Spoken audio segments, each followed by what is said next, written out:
You look content, are you? That's all right. You don't have to say anything. We understand each other, don't we? This is how it should be. Nice and comfortable and peaceful and quiet. Lovely. Beats me why I didn't have all your teeth wired up years ago.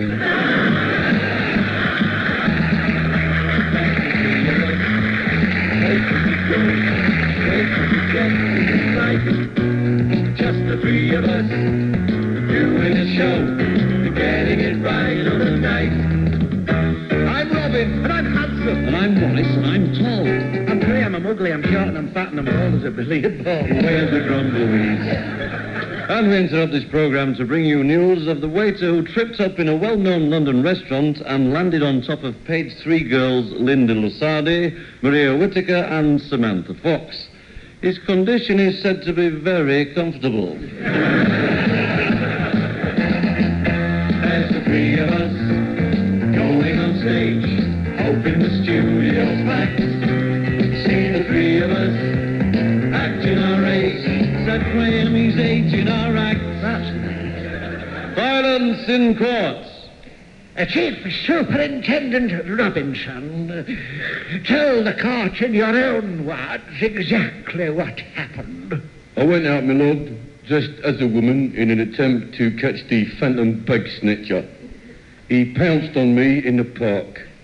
There was a bit of a scuffle, and I understand now we're formally engaged. My hair's red as copper. My hair's grey as silk. My hair has all fallen out ages ago, but my head's a lovely pink. Where's the Grumbleweeds? Little John, Yes, Robin? I shall fire this arrow through the air, and wherever it landeth, there I shall be buried.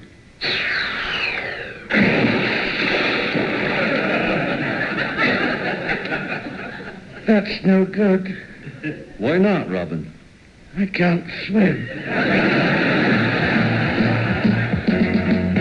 There's the three of us doing the job, taking the knocks on the chin. Yes, the three of us, Graham and Rob, Graham, Maurice, and Robin.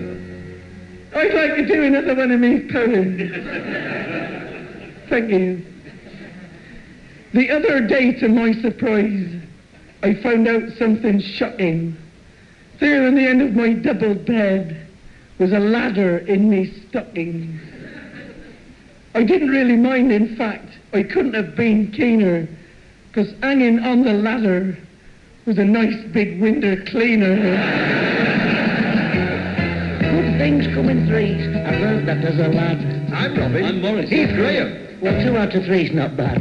Trio, everyone needs half an hour with someone and the Grumbleweeds.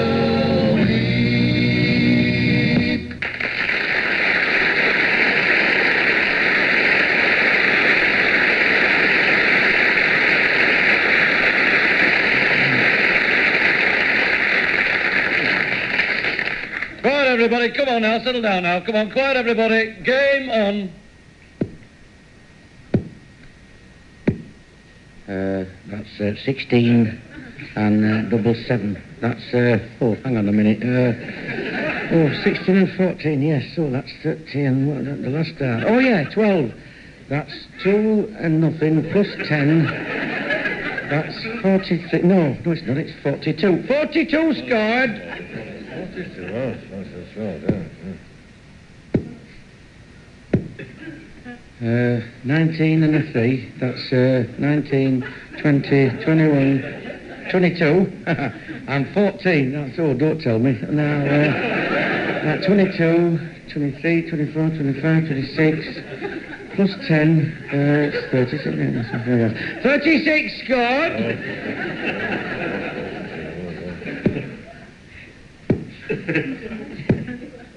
That's 3 treble 20s. That's 16, 60, put that down to 2, carry the 1. Put it to the top, cross it off. That's another 120 plus. Take away the one you 30. Plus another 60. That's 6 and... Oh, hang on. Oh, yeah. Oh, yes. 179! I'll tell you something. This is a terrible smell. You're right, it's awful. Oh. It's a right bong, that is. Oh, say, what's that foul smell? Jeffrey? Well, it isn't me, Ernest. Don't look at me like that. Well, I hope you don't think it's me. Oh, I can't stand this. It's getting flipping stronger. All right, lads. Oh, hello, Fred. Hey, what's this smell all about, Fred? Smell? What smell? Come off it, Fibber. It's flipping terrible. Ah, it's nothing, that. You should smell him when he's been muck spreading. Smell who, Fred? This week's special guest, all the way from Dorset, Billy BRABEN.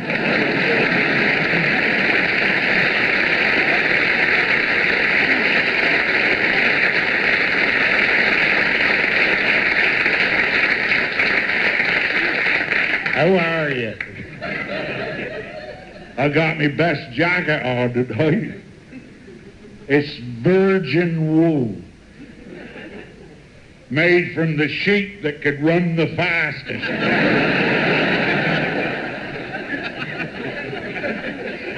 I thought I'd better smarten up. Come here. Posh place, innit? Even got this electric light. We got that in our house. Of course, we don't have it on much. Just long enough to see to light the lamp.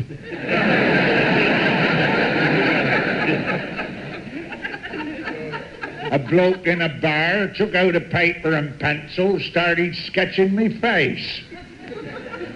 I said, "You an artist?" He said, "No, I design door knockers."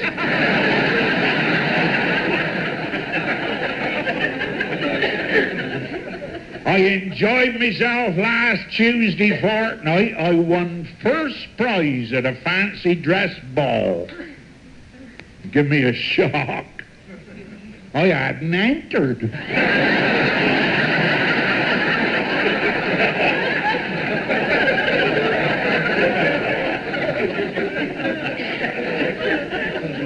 Joe Scroggins and his wife come to the ball dressed as a cow. She was the front legs, he was the back legs. Walking home, they took a short cut through a field and a bull chased them. Joe said, "What we going to do?" His wife said, "I'm going to eat grass. You better brace yourself."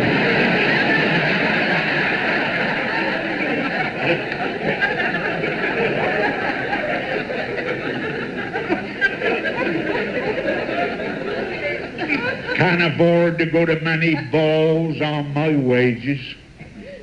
Day I started work, the boss said, "I'll pay you what you're worth." End of the week, I owed him £14. And he told me to do the milk round. I said, "Why can't you put me on the land?" He said, "We got proper stuff for that."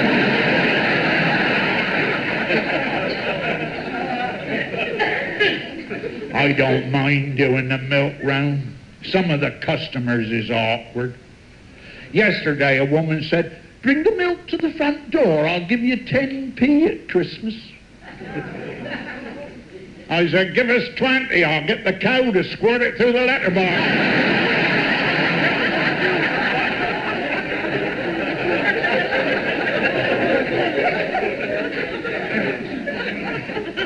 She stood in front of me in the bus queue wearing one of these pencil skirts that button up down the back. It was that tight she couldn't lift her leg high enough to get on the bus, so she put her hand behind, undone a button. Still too tight, she put her hand behind, undone another button. Still too tight, so I lifted her on the bus. She said, "Oh, thanks." I said, thanks be blowed, 'twas my buttons you was on.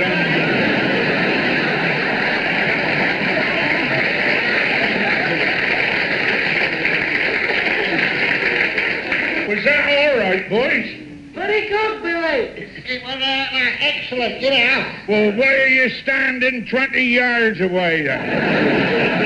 What did you say, Billy? I said, why are you standing 50 yards away? I don't know. Maybe I should have washed me Wellington boots. You know, pal, you really do get right up my nose.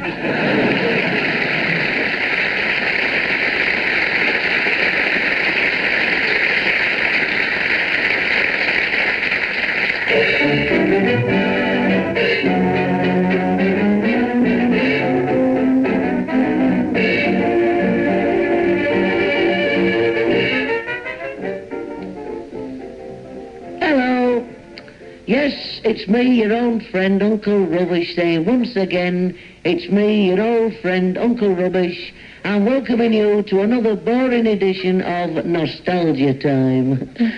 This week we're going to take a trip down memory lane into the 50s. Now, who can remember the 50s? Nobody. Right, okay. Well, let me give you a clue. The 50s came just after the 40s and slightly ahead of the 60s. Have you got them? Good. Let's hear a typical sound from the 50s.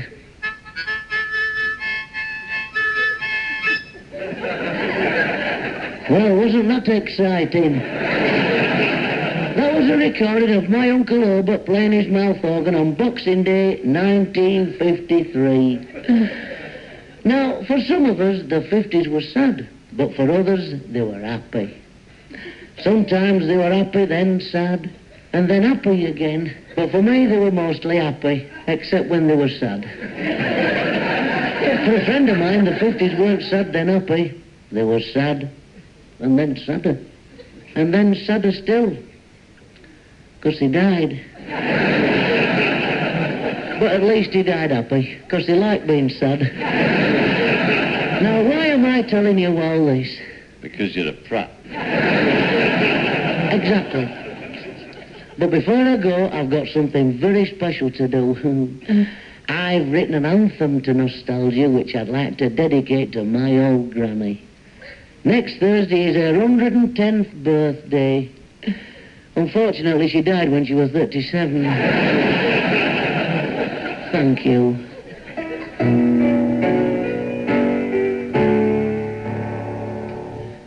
And did those feet in times gone by tread where those other feet had trod? And were those peas we had for tea shoved from our better class of pod? And did those ducks we used to feed quack like their mums and dads could quack? And was nostalgia finer then, back in the days when men looked back? Hey, I wish my granny were here now, she'd have loved this. Hey, sing me a song of yesterday, sing it about the day before. Those were the days, those were but they don't make 'em like that anymore.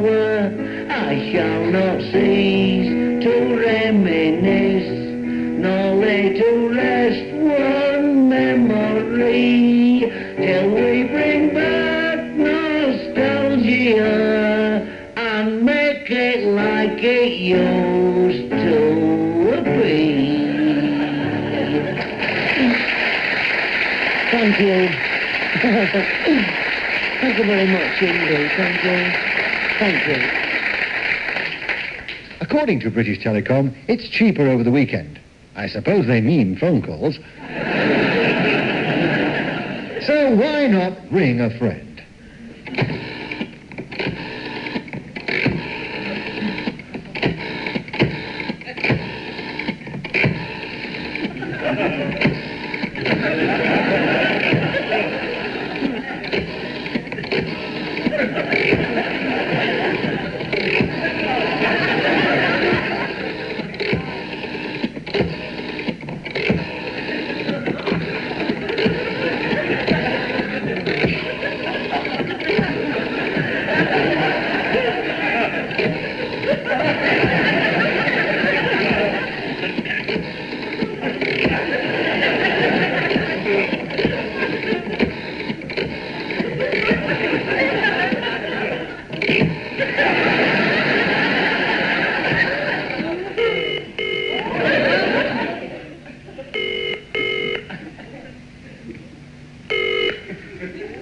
Hello, operator.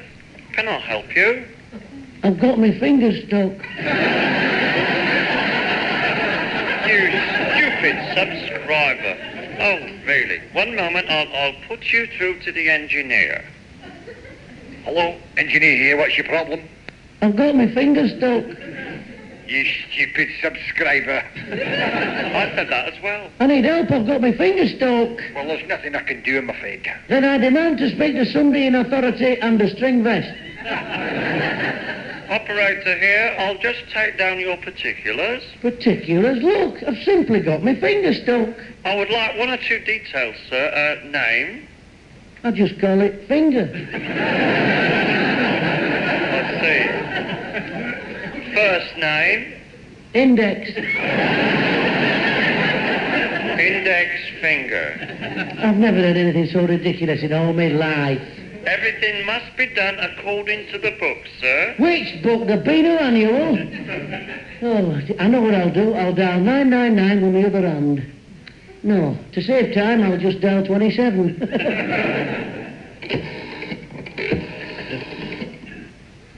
If the third stroke, I usually go...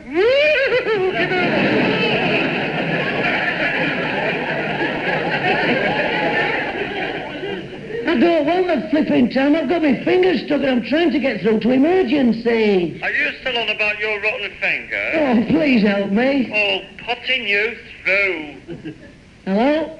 Hello, today's recipe is for Angel, okay? I don't want a recipe. I've got my fingers stuck. First you take one fresh Angel. You know what you are, you crackers. I haven't got my finger stuck in a phone now.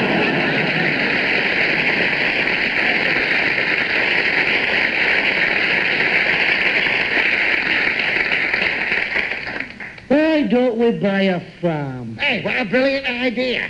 Whereabouts? In the countryside, if possible. Well, I wouldn't mind working on a farm. Neither would I, Ernest. Mind you, I'm not keen on pigs. Oh, not am I, Geoffrey. Oh, I don't like pigs. All right. What have you got against pigs? Oh, they're cruel. They are. They're cruel. Yes. Especially them baby pigs. Yes. Have you ever noticed the way the baby pigs, they push the mummy pig over and they start chewing the buttons off a cardigan? Oh, yeah, I've run out. It's pretty hot today. My granddad won prizes for his rhubarb. His rhubarb were 20 foot high. How did he manage that? He said it was all because of champion.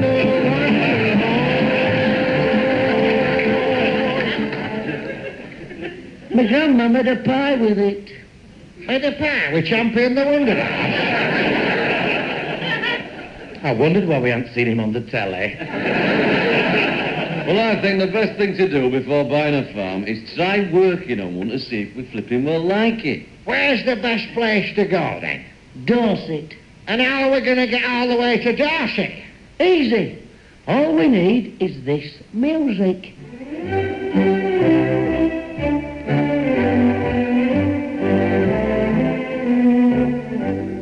It's nice here in Dorset, isn't it? Look, Ernest. Look, I can see a farmer. Oh, where, Geoffrey? Over there, look. Yoo, hello, Mr. Farmer. What kind of farmer is he, Geoffrey? He's a proper farmer, Ernest. Look, he's milking a cow. Cow? That's not a cow, that's a bull. Oh! Mr. Farmer, that's a bull. Oi, it's a bull. Oh, dear. Come on, Geoffrey. Let's go and help him down off the roof of that barn. Oh, man. Thank you very much. Why were you trying to milk that bull? I should never get used to these contact lenses. It's a lovely evening, Mr. Farmer. You knows what we says here in the countryside. Red sky at night means the shepherd's cottage be on fire. My old granny had lots of sayings like that. If the cow kicks up a shindy, it's going to be wet and windy. If it's sitting in a tree, the farmer's bull is free. That's brilliant, that. Yeah. She had loads of old sayings like that, did my old granny. This is another one of her favourites. When the plug hole gurgles and your father's in the pub, them as can't will, and those who don't won't. She was always saying that. Why was she always saying that? She were crackers. Here,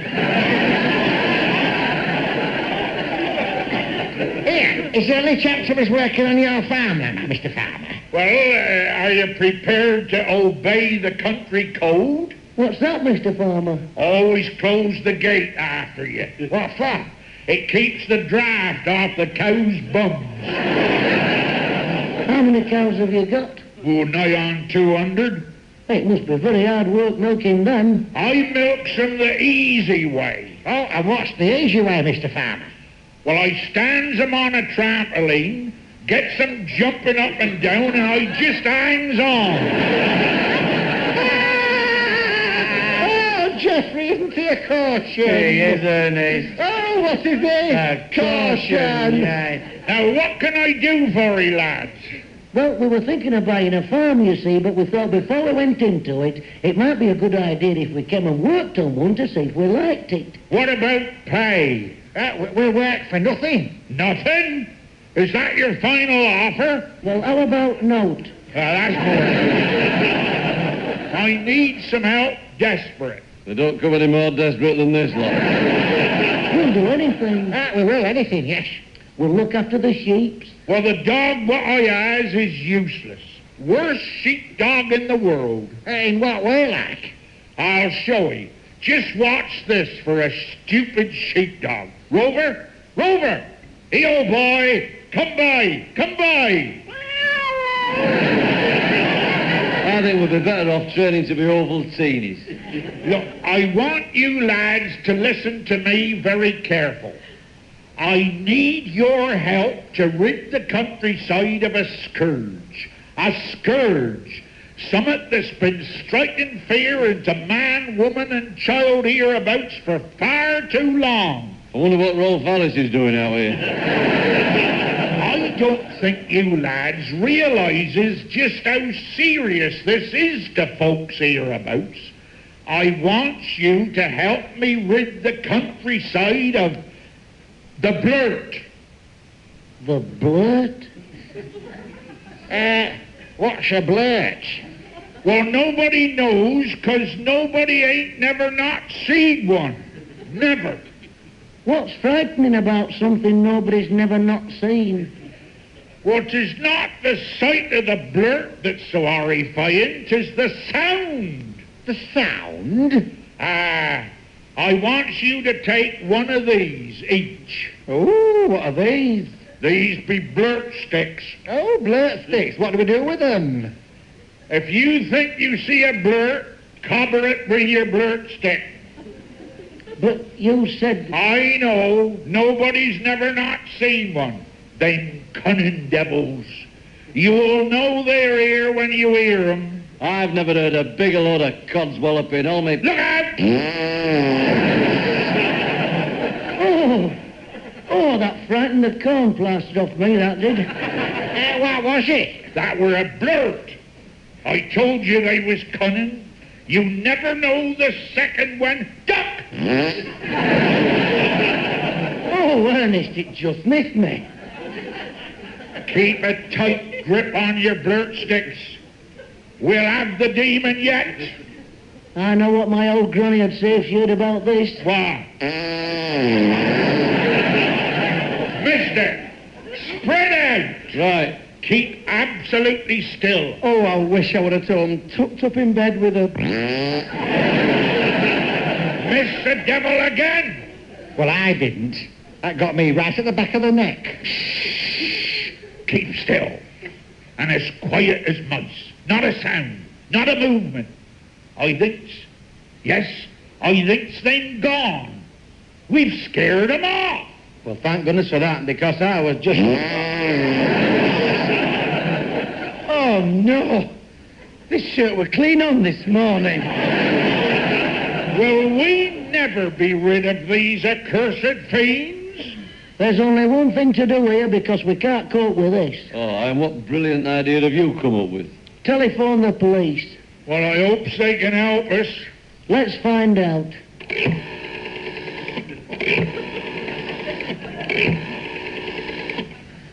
You're never going to believe this.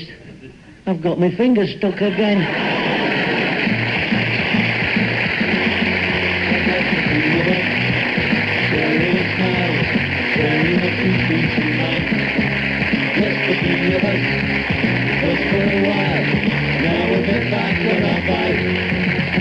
We'll see you next time. Yes, we'll see you again. So, tickety-tock. Bye for now. Tatty bye and TTFN. From the three of us, just the three of us, there's me And me.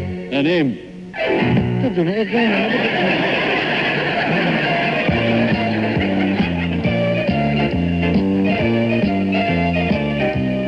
You have been listening to Someone and the Grumbleweeds. Graham, Maurice and Robin was the Grumbleweeds, and me, Billy Burden, a smile, a song, and a pile of rotten compost was someone. Music was provided by Dave Collett, Perry Duke, and Andy Martles, with lyrics by Jeremy Brown. The script was by Eddie Braben, Ron McDonnell, John Brown, Richard Jones, and the producer, Mike Craig. Well, I really enjoyed this bit of chatter, but I shall have to be going now. 'Tis a long walk to Dorset. Cheerio, cheerio.